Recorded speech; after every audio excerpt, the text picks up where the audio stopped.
Salve, salve galera! Mais um vídeo aqui no canal Terra Rubro-Negra. E hoje, pessoal, nós vamos trazer um react do programa Bate Pronto da Jovem Pan Esporte, onde o Mauro César Pereira faz uma atualização do mercado da bola do Flamengo. Ele comenta sobre essa proposta para o Evander, fala também sobre o imbróglio com o Red Bull Bragantino em relação ao Léo Ortiz. O Flamengo fez uma proposta mais baixa, que é a pedida do Clube Paulista, que pede 10 milhões de euros. E fica nesse vídeo até o final, pessoal, que eu vou também estar comentando um ranking onde o Flamengo aparece entre os melhores do mundo em relação à base. A gente vai estar comentando isso também no final do vídeo. Link na descrição para o canal da Jovem Pan Esporte no YouTube como créditos. Vamos acompanhar o vídeo. Cerca de 34 milhões de reais na cotação atual por parte dos direitos do jogador. O desejo inicial da diretoria do Flamengo era adquirir 100% dos direitos de Evander, mas para tentar concluir o negócio, mudou de estratégia e optou por tentar comprar uma parte, cerca de 60% a 70% dos direitos de Evander. O valor de 7 milhões de dólares será variável de acordo com a porcentagem final da negociação. O Flamengo deseja ainda um contrato de 3 anos ao meia Evander, que hoje está com 25 anos de idade. E há metas que ainda podem fazer o negócio chegar em 8 milhões e meio de dólares, cerca de 41 milhões de reais. Mauro César, sobre essa investida do Flamengo no mercado da bola, eu acho até que o Flamengo está mais carente em outras posições. Tá difícil negociar com o Bragantino a questão do Léo Ortiz, do Juninho Capixaba, com a Roma, o Matias Vinha, e o Flamengo buscando um meia que evidentemente não vai ser a primeira opção, sendo que o Flamengo já apresentou o Nicolás de la Cruz, tem o Arrascaeta no elenco. O que falar dessa investida do Mengão pelo Evander, Mauro César? Hoje eu falei com algumas pessoas do clube, né? Aí me disseram o seguinte: não teve nova investida, essa aí é aquela proposta original que foi feita, já foi rechaçada pelos americanos. Então, ou seja, pelo que eu entendi hoje, até buscando mais informações, o clube não está insistindo na contratação. Os americanos já falaram que não tem conversa e ponto final. Aí eu perguntei, tá bom, então quer dizer que retirou a proposta? Então também não retirou. Quer dizer, se os americanos mudaram de ideia, mas não vão mudar de ideia. Eles pagaram perto de 10 milhões de dólares pelo jogador no ano de 2022 e não vão querer vendê-lo, né? Não tem o menor cabimento essa negociação aí. Essa proposta também é uma absurda, feita antes, agora, ou refeita, mantida, ou retirada, não tem sentido. É um jogador que não justifica tal investimento, a posição não é prioritária pro elenco, não é a posição que o Flamengo mais necessita de um jogador. E não tem o menor cabimento, né? E eles estão dispostos a esperar até março, se for preciso, pelo Léo Ortiz. Há um entendimento de que, como eu falei ontem aqui, de que o Bragantino pede mais dinheiro pelo fato de ser o Flamengo, achando que tem mais grana, então vão pedir mais, e eles vão esticar a corda até onde der. No caso do Léo Ortiz, é o zagueiro que eles querem. Talvez o Flamengo entenda que é o único zagueiro do mundo que sabe sair jogando, porque não pensa em outro. Para a lateral esquerda, ali do Vinha e do Capixaba, eles dizem ter outros nomes, mas acreditam que possa haver uma redução, né, da pedida da Roma, por exemplo, né, para contratar o uruguaio. Até faz um certo sentido que a Roma em algum momento vai ter que definir o que ela vai fazer. Mantém o jogador emprestado ao Sassuolo e não faz dinheiro, ou vende pelo valor que foi oferecido pelo Flamengo por algum outro clube que apareça com interesse, e aí você faz caixa e consegue contratar alguém para reforçar o time do Zé Mourinho, a própria Roma, para a segunda metade da temporada europeia, no caso agora da janela do começo do ano. Mas eu acho que vai demorar um pouquinho até o Flamengo contratar alguém. Não deve ser para agora, não. Eu entendo que entre você contratar por qualquer valor que se pede de cara e você negociar, esticar um pouco mais a negociação, desde que o final seja feliz, ok, problema nenhum. Agora, se não contratar ninguém, aí vai ser muito criticado, porque será muita incompetência não conseguir contratar para as posições carentes do elenco depois de algumas saídas, né? Já saiu o Santos, saiu o Rodrigo Caio, saiu o Felipe Luiz, saiu o Everton Ribeiro. Tudo bem, todos eram reservas, né? Mas são jogadores que pesavam no orçamento, tudo com bons salários, há algum tempo no clube. E alguns, né? Algum tempo no clube, alguns anos. E é preciso que eles se mexam, consigam resolver. Mas para jogar também o início do Carioca, eu acho que não tem nenhum problema começar com esse elenco e tentar trazer os jogadores em fevereiro, ou até mesmo em março, no último caso. Mas a questão é o desfecho. Qual vai ser o desfecho? Eu não sei, ninguém de nós sabe. Se contratar o Léo Ortiz ao final, beleza, conseguiram redução de valor e tal, porque eu também não pagaria 10 milhões de euros para um zagueiro de 28 anos, que teve uma ou outra convocação para a seleção, mas assim, ele não era nem um dos nomes prioritários do Tite, né? Quando alguém se machucava e tal, aí ele era chamado, mas nem jogava. Ele é bom jogador, mas acho que é muito. Acho que é muito. Eu também não pagaria. E eles acreditam que o Red Bull Bragantino vai acabar cedendo, a mesma coisa a Roma, e vão ficar esticando a corda por mais tempo. Por isso que eu acho que nesse mês dificilmente vai ter alguma novidade com relação a isso. Hoje é dia... Que dia é hoje? 10. Né? Então faltam 3 semanas no final do mês. é provável que esse mês não tenha nenhuma novidade, não. A não ser que um desses clubes recue drasticamente, aí eles cheguem num acordo e façam uma negociação.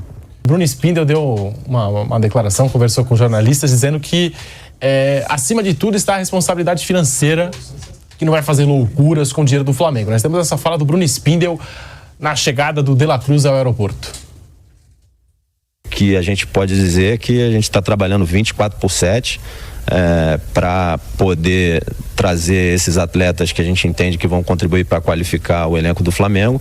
E aí são reuniões diárias com o presidente, com o treinador, com a comissão técnica, com as áreas e o staff do clube, com o Renan, com o Fabinho, com o Juan, para que a gente possa trazer o mais rápido possível esses atletas, mas, de novo, mais importante é que a gente seja assertivo, que eles contribuam com o treinador, a comissão técnica e o elenco para que o Flamengo possa performar e conquistar grandes títulos esse ano, e sempre com responsabilidade com os recursos do Flamengo. Então não vamos fazer nada de forma assodada, para não prejudicar a nossa assertividade e também para não causar qualquer tipo de prejuízo financeiro ao Flamengo. A gente é muito responsável com o recurso do Flamengo. O Flamengo não vai investir um recurso maior que seja devido numa determinada transferência por causa da situação financeira do Flamengo. O Flamengo é um dos clubes mais responsáveis do mundo. Assim, falando um pouquinho de número, às vezes é um pouco chato falar, mas se você pegar a folha de pagamento do Flamengo mais amortização de direitos econômicos e dividir por quanto o Flamengo fatura anualmente, pela receita recorrente, sem venda de jogadores do Flamengo, isso dá em torno de 45%. É dos números mais baixos que você vê no mundo, nos mercados que são transparentes, que tem controle, por exemplo, como a UEFA. O Flamengo lá na UEFA seria um dos mais bem colocados nesse ranking de responsabilidade financeira. Então, assim, o Flamengo não vai pagar preço errado, não vai fazer irresponsabilidade. O outro lado da mesa, ele pede o que quer, pode pedir o que quiser, tem direito, mas a gente vai fazer e tomar as decisões que a gente julga que são adequadas e por valores justos para todas as partes. Aí o Spindel, o Mauro César, falando da responsabilidade financeira. Antes, só um rápido intervalo na Rádio Jovem Pan, já voltamos.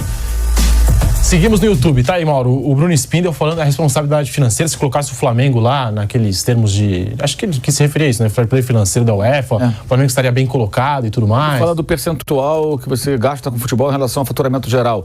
Quando a gente fala que o clube gasta mais do que arrecada, significa que o clube gasta mais de 100%, né, do que arrecada com o time. Ele fala que está em torno de 40 e pouco por cento, ou seja, menos da metade. O Profut limita, acho que 80%. O Profut tem essas regras também, né? Você pode gastar só um percentual do que você fatura com futebol, acho que é 80%. Tem mudança, depois de tantos anos muda, eu não sei de cabeça. Mas enfim, isso tudo aí a gente sabe que o Flamengo tem uma condição financeira privilegiada e ele tem um rigor, né? Aliás, pelo que eu sei, inclusive, até o presidente atual tem lá os seus equívocos. A gente sempre critica certas situações do Landim, mas o que se comenta é que quando fala não é não, entendeu? Tipo, daqui não passa, do limite estabelecido. Investe alto, mas dentro de uma realidade. Uma realidade muito boa, é verdade, mas... então isso não é novidade, né? Eu diria... Daí, galera, esse foi o vídeo. O Mauro César ali deu atualização sobre o mercado, falou que talvez o Flamengo espere aí pelo Léo Ortiz até março. Eu acho que o Flamengo tem que ter essa cautela. O Flamengo já investiu 18 milhões de dólares nessa janela, que foi na contratação do De La Cruz. É um jogador que chegou para ser titular e o Flamengo tem que pensar dessa forma. Tem que pensar em trazer jogadores que vão chegar para ser titulares, ou para brigar pela posição ali 50-50, para ficar entre os 11 do Tite. No caso ali, o Flamengo precisa de um outro lateral esquerdo. O Flamengo está tentando o Juninho Capixaba, está tentando o Matias Vinha, e tem o problema da lateral direita. Só que esse problema da lateral direita, o Flamengo vai contratar para a posição quando negociar um dos 3 jogadores que lá estão. O Flamengo tem o Varela, tem o Mateuzinho e tem o Wesley para lateral. Então o Flamengo precisa negociar um desses 3 jogadores, está tentando negociar o Mateuzinho, teve rumores aí que o jogador poderia ir para o Corinthians, então o Flamengo precisa se livrar de um desses 3 para poder trazer outro para a posição. E com relação à lateral esquerda, o Flamengo só tem o Ayrton Lucas, deve promover alguém da base, mas precisa de um jogador ali para fazer sombra, para brigar por essa posição de titular. A temporada é longa, o Flamengo precisa de jogadores ali, caso o Ayrton Lucas esteja cansado, se lesione, precisa de um jogador jogador à altura para entrar ali pela lateral esquerda. O Flamengo também tentando reforçar a zaga, já que o Fabrício Bruno quer ser negociado para o futebol europeu, então tentando trazer aí o Léo Ortiz. Tem que investir na categoria de base. O Cleiton é um bom jogador. O Flamengo emprestou o Otávio para o Portimonense e hoje o Otávio é cogitado para ir para o Porto de Portugal para dar um salto na sua carreira, jogar num clube grande português. Então o Flamengo precisa investir na base. E tá aí, pessoal. Esse levantamento feito pelo Observatório do Futebol, CIES, o Flamengo se coloca na 13ª posição no ranking mundial e com relação à base, com relação à negociação de jogadores da base. Lembrando que o Flamengo tem essa característica, nessa gestão do Landim, de negociar bem os seus jogadores da base. O Flamengo negociou o Vinícius Souza para um time belga, o Lomel, e hoje o Vinícius Souza está na Premier League jogando no Sheffield United. Também negociou o João Gomes está jogando no Wolverhampton. O Flamengo tem o Lucas Paquetá, que também é da base do Flamengo, jogando no West Ham, Vinícius Júnior jogando no Real Madrid, Lázaro também na Europa, na Espanha, jogando no Almeria. Tem o próprio Otávio, que está sendo aí cogitado pelo Porto, joga no Portimonense. Então o Flamengo se caracterizou nesses últimos anos a negociar bem os seus jogadores da base. E esse ranking aí comprova isso. Flamengo na frente de times como o River Plate, na frente de times como o Paris Saint-Germain, que tem uma boa base, Bayer Leverkusen tem uma boa base, Bayer Leverkusen revelou Kai Havertz, tem o Florian Wirtz também como grandes jogadores aí da base do clube alemão. Então o Flamengo tem que investir na base. O Flamengo é o atual campeão brasileiro sub-20, venceu o Palmeiras nos pênaltis, é uma rivalidade Flamengo e Palmeiras na categoria de base. Então o Flamengo tem que investir na base e tem que ter oportunidade para esses jogadores. Tem que ter brecha para esses jogadores entrar no elenco. Lembrando que ano passado o Flamengo ali, por uma questão de necessidade, acabou investindo no Wesley para lateral direita e hoje o Wesley é um jogador valorizado. É um jogador que o Flamengo pode vender para o mercado europeu. A mesma coisa em relação ao Matheus Cunha. O Flamengo estava com problema em relação aos goleiros, investiu no Matheus Cunha como titular e hoje o Matheus Cunha é um jogador valorizado. Inclusive saiu uma reportagem dizendo que o Matheus Cunha é um goleiro mais valorizado fora da Europa. Então o Flamengo precisa investir na categoria de base, precisa continuar nessa pegada de vendas para clubes europeus, para poder ter caixa, para poder ter receita, para poder estar investindo na contratação de jogadores e estar qualificando cada vez mais o seu elenco. Mas precisa sim ter oportunidade a categoria de base. Eu espero que o Tite dê essa oportunidade, que o Flamengo consiga trazer alguns jogadores ali que são carências no elenco. O Mauro César citou o caso do Evander. Na minha opinião, não é uma carência do elenco esse meio campo. O Flamengo tem que visar ali as laterais e a zaga. A lateral direita principalmente precisa de um jogador experiente, precisa de um jogador ali dono da posição, e o Wesley pode ser aquele lateral que entra ali no decorrer dos jogos, entra substituindo esse lateral que seja titular, porque o Wesley tem potencial e pode desenvolver o seu futebol, pode jogar em algum clube europeu sem nenhum problema.